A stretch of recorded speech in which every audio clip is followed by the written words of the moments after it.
ಖಾಲಿ ಬಾಟ್ಲಿ ಏನಂದ್ರೆ KRS ಇದೇ ರೀತಿ ನೀರಿಲ್ದಂಗೆ ಖಾಲಿ ಆಗದೆ ಸ್ವಾಮಿ.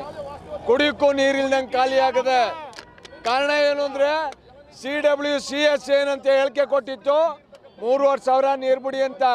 CWME ಏನೇ ಹೇಳಿಕೆ ಕೊಟ್ಟದೆ ಅದೇ ಹೇಳಿಕೆನ 3,500 15 ದಿವಸ ತಮಿಳ್ನಾಡಿಗೆ ನೀರು ಬಿಡಬೇಕು ಅಂತ. ಅಲ್ಲಿ KRS ಅಲ್ಲಿ ಇರೋದೆಷ್ಟು 14 TMC. ಈಗ ಅಲ್ಲಿ ಬಿಡೋದು 4 TMC ಹೋದ್ರೆ ಇನ್ನು 5 TMC ಡೊಸ್ಟೇರೇಜು, ಇನ್ನು 4 TMC ಕುಡಿಕೂ ನೀರಿಲ್ವಲ್ಲ ಸ್ವಾಮಿ.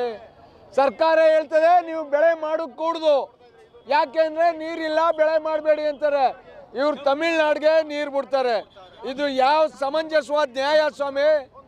ಈ CW ಏನು ತಗೊಂಡದೆ ನಿರ್ಧಾರ ನಿಜವಾಗ್ಲೂ ಮಂಡ್ಯ ಜಿಲ್ಲಾ ರೈತರಿಗೆ ಮರಣ ಶಾಸನ ಬರ್ತದೆ.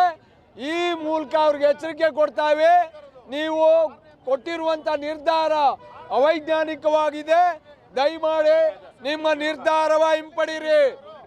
ಇಲ್ಲ ಅಂದ್ರೆ ಮಂಡ್ಯ ಟು ಮೈಸೂರು ಏನು ಹೆದ್ದಾರಿ ಇದೆ, ಜನ ಜಾನುವಾರುಗಳಿಂದ ತುಂಬಿರ್ತದೆ ಸ್ವಾಮಿ. ಎಚ್ಚರಿಕೆ ಈ ಸರ್ಕಾರಕ್ಕೆ. ನನ್ನ ಹೆಸರು ಚಂದ್ರಶೇಖರ್ ಶಿವಳ್ಳಿ.